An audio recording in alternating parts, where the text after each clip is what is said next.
म्हणजे असं समजलं जातं. जे तुम्ही म्हणालात ना, की लोकं म्हणतात नाही ते काय पामिस्ट्री काय शास्त्र नाही वगैरे. पण आता मॉडर्न मेडिसिननी सुद्धा जे डर्मॅटोग्लायफिक्स आहे त्याच्यामध्ये त्यांनी प्रूव्ह केलेलं आहे. अनुवंशिक आजार आहेत म्हणजे तुमचा टर्नर सिंड्रोम आहे, डाऊन सिंड्रोम आहे किंवा इव्हन स्किझोफ्रेनिया, ऑटिझम ह्याच्यामध्ये त्यांना ते चेंजेस दिसले आहेत. म्हणजे मॉडर्न मेडिसिनला मानसिक आणि शारीरिक आजार दिसतात दिसायला असं लागले. आता त्यांनी रिसर्चमध्ये प्रूव्ह केलेलं आहे. ॲक्च्युली मॅडम सांगू का, आपल्या धर्मग्रंथांमध्ये इतकं प्रचंड पूर्वी नॉलेज होतं आणि आपले वेदांमध्ये पण इतकं प्रचंड नॉलेज, पण दुर्दैवाने ना आपण आपल्या देशामध्येच आपल्या नॉलेजचा आदर नाही केला आणि आपल्या नॉलेजचा वापर फॉरेनच्या लोकांनी जास्त करून त्याच्यामध्ये प्रगती केली. आणि जर का काही गोष्टी जर म्हटलं तर आता उदाहरणार्थ की सूर्याचं इकडून डिस्टन्स किती हे आपल्याला फार नंतर फॉरेनच्या सायंटिस्टनी सांगितलं, परंतु तुलसीदासांच्या लिहून ठेवलेल्या हनुमान चालीसामध्ये त्याचं एक्झॅक्ट वर्णन आहे की पृथ्वीपासून सूर्याचं अंतर किती आहे. तर हे जे त्यावेळेसच्या लोकांचं नॉलेज होतं ना, हे गॉड गिफ्ट होती आणि त्यांची जी साधना होती, त्यांच्या जे तपश्चर्या ते करत त्याच्यामुळे त्यांना ते स्फुरत होतं आणि त्याप्रमाणे त्यांना ते नॉलेज मिळत होतं जे ॲक्च्युली तुम्ही नॉर्मल माणसं पॅरल नाही करू शकत त्याला. बरोबर. पण दुर्दैवाने ही गोष्ट आपल्याला नाही समजली इंडियामध्ये जास्त, जी फॉरेनला समजली. जसं जर्मनीमध्ये लोक संस्कृत शिकायला लागली. खास करून का शिकतात की इंडियन मायथॉलॉजीमध्ये किंवा वेदांमध्ये जे ज्ञान आहे त्याच्यामधलं नॉलेज काढून आपण काय इम्प्रूव्हमेंट करू शकतो किंवा ते एक्झॅक्टली ते कसं वापरू शकतो ह्याच्यासाठी. तर त्याच्यामुळे म्हणजे हे जसं तुम्ही म्हणाला की आता मेडिकल सायन्सला हे समजायला लागलेलं की हे असं, परंतु लाईन्स हे प्रकार इतक्या पूर्वीच्या भृगु ऋषींनी सांगितले त्यावेळेला ही वॉज गॉड गिफ्टेड आणि त्यांनी जे लिहिलेल्या गोष्ट आहे त्याला हसणं म्हणजे खूप मोठी चूक असेल असं मी म्हणेन. म्हणजे may be people can laugh at modern palmist and astrologers वगैरे, परंतु ही जी साधना होती जी सुरुवातीला केली, ज्या काळामध्ये हे शास्त्र निघालं त्यावेळेला आजकालच्या लोकांपेक्षा प्रचंड हुशार लोकं होती. आणि आता जर तसं बघायला गेलं तर नॉलेज हा जो एक प्रकार आहे तर त्या काळामध्ये नॉलेज असं की एकेका ऋषीला किंवा त्यावेळेसच्या लोकांना सगळ्या फील्डमधलं नॉलेज होतं. आता आपण बेसिकली मेडिकलमध्ये डॉक्टरमध्ये पण ही फॅकल्टी ती फॅकल्टी, इंजिनिअरमध्ये ही फॅकल्टी ती फॅकल्टी, कारण आपलं लिमिट खूप कमी आहे. आपल्याला फार काही वर्षांपूर्वी जर गेलं अरिस्टॉटलप्रमाणे जर का आपण विचार केला तर त्यावेळेस फिलॉसॉफी हा विषय होता ज्याच्यामध्ये सगळं नॉलेज होतं. ते जॉग्रफी, जॉमेट्रीपासून तर ॲस्ट्रॉलॉजीपासून ॲस्ट्रॉनॉमीपासून सगळ्यावर त्यांचं कमांड होतं. पण आता आपल्या प्रत्येकाला वेगळा माणूस लागतो कारण आपली ब्रेन पॉवर खूप कमी आहे, पण आपलं हसणं खूप जास्त असतं. हा इश्यू आहे. खरं आहे. एक आपल्या प्रेक्षकांना असं सांगा की त्यांनी कधी आणि का तुमच्याकडे यावं? ॲक्च्युली जितकं लवकर वयाला आलेला असेल तितकं जास्त फायद्याचं कारण काय असतं की जेव्हा लाईफ घडत असतं ना त्यावेळेला पुढचे पिटफॉल्स कळले, पुढचे प्रॉब्लेम्स कळले आणि जर मार्गदर्शन मिळालं. जसं फॉर एक्झाम्पल जर काही स्टुडंट लाईफमध्ये काय प्रॉब्लेम येऊ शकतात, शिक्षणात ब्रेक येऊ शकतो का किंवा काही लग्नामध्ये काही अडचणी येऊ शकतात. तर यंग असताना जेव्हा ह्या गोष्टी होण्याच्या अगोदर आल्या तर कधी फायदा असतो. ते होऊन गेल्यानंतर आल्यावरती फक्त सांगतो हां तू खड्ड्यात पडला होतास आणि तू आता जखमी झालेला आहेस, ते त्याला ऑलरेडी माहीतच असतं.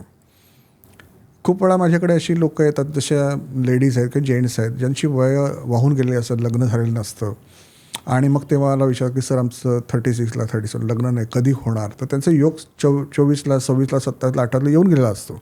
आम्ही त्यांना म्हणतो आहे की बाबा ह्यावेळेला तुमचा योग होता, मग त्यावेळेला काय हां सर स्थळं आली होती पण आम्ही नोकरी करत नव्हतो नीट किंवा आम्ही त्यावेळेस सेटल नव्हतो प्रॉपर किंवा शिक्षण घेत होतो म्हणून नाही केलं. तर शिक्षण घेत होतो आणि लग्नाचं योगणं हा फार वेगळा प्रकार आहे. हे दोन वेगळे प्रकार आहे. त्याच्यामुळे ह्या गोष्टी लेट विचारून काय फायदा नाही होत. किंवा एखादा माणूस असतो तो करिअरमध्ये, जसं मगाशी मी तुम्हाला उदाहरण दिलं की त्या माणसाने 32 वर्षी नोकरी सोडली ह्या कॉन्फिडन्समध्ये की आपल्याला नोकरी लागणार आणि 52पर्यंत अनएम्प्लॉयड.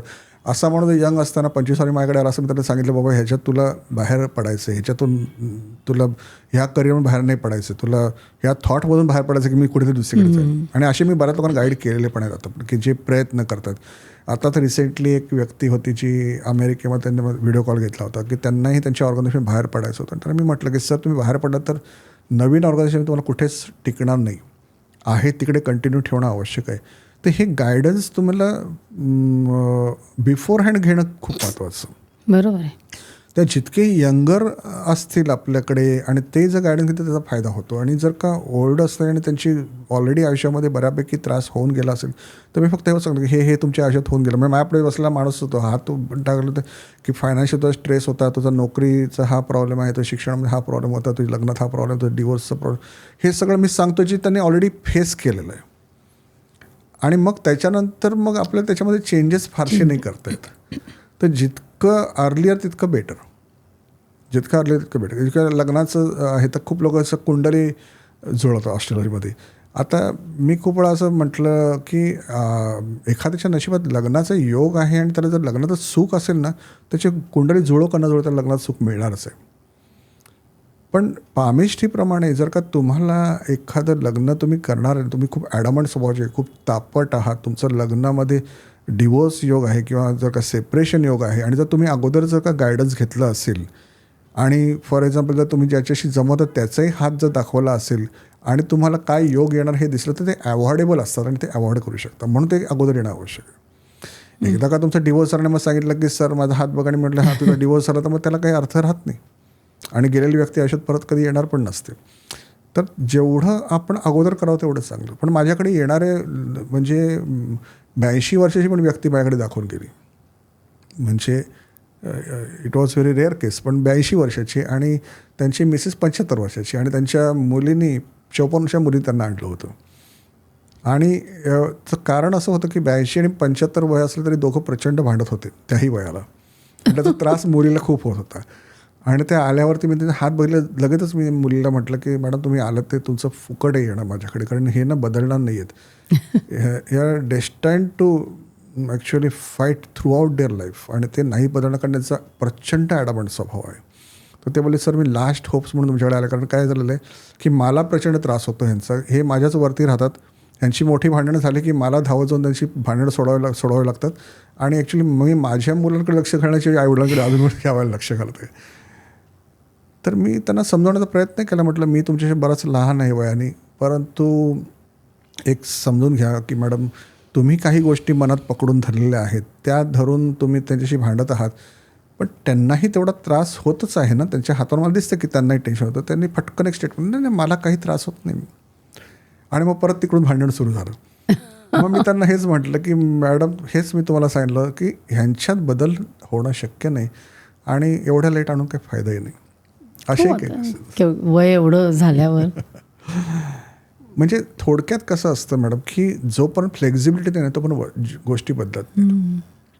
म्हणजे काही मुलं अशी असतात की ज्याच्यामध्ये खूप हुशार असतात, परंतु त्यांचं काहीतरी वेगळं ड्रीम असतं की बस मला क्रिकेटरच व्हायचं आहे, अभ्यास करणारच नाही. मग त्यांना त्याच्यात करिअर दिसत नसतं की त्याची क्रिकेटर व्हायचं आहे, त्याच्यामध्ये संधी मिळणं आहे का नाही. अशांना आपण गाईड केलं तर कदाचित त्याचा फायदा होऊ शकतो त्यांना, की ते राईट पाथवर येऊ शकतात.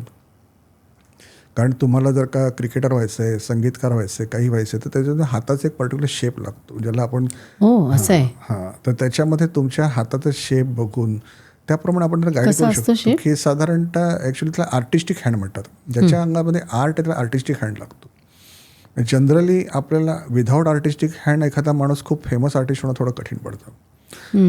तर अशा प्रकारे एखादा जर का चांगला जर कुक असेल तर त्याचा पर्टिक्युलर टाईपचा हात असतो की जो शेपचा हात आहे, तर ते बघून आपण सांगू शकतो की बाबा हां हे प्रकार तुला जमणार आहे का नाही जमणार. तर ते गायडन्स तुम्ही जितका अगोदर केलं तेवढं चांगलं, जेवढं लेट केलं तेवढं फायदा नाही त्याचा. छान. खूप काय काय कळलं. म्हणजे की एक आपण जन्माला येतो तो हात आणि एक दुसरा म्हणजे आपण आपल्या प्रयत्नांनी जे घडवतो तो हात. म्हणजे सगळंच काही शेवटी फायनल नसतं, हे तुम्ही सांगितलं. मला असं वाटतं प्रेक्षकांना याचा खूप फायदा होईल, कारण प्रत्येकजण शेवटी मग काही नाही झालं, फेल्युअर आलं की ते काय माझ्या नशिबात आहे असं म्हणतं आणि ते शेवटी प्रयत्नांती परमेश्वर ते माहितीच आहे आपल्याला. तर त्यामुळे तुम्ही इकडे आलात आणि खूप छान माहिती सांगितली, बरंच काही कळलं आणि साधनेचं पण महत्त्व कळलं, मंत्रांचं महत्त्व कळलं आणि रेषांमुळे जे काय थोडंफार आयुष्याची दिशा कळते ते पण कळलं. तुम्ही ते आला त्याबद्दल खूप खूप धन्यवाद. Thank you so much. थँक्यू. ही क्लिप शेवटपर्यंत बघितल्याबद्दल खूप खूप धन्यवाद. संपूर्ण एपिसोड बघण्यासाठी खाली दिलेल्या लिंकवर क्लिक करा आणि सर्व काही चॅनलला सबस्क्राईब करायला विसरू नका.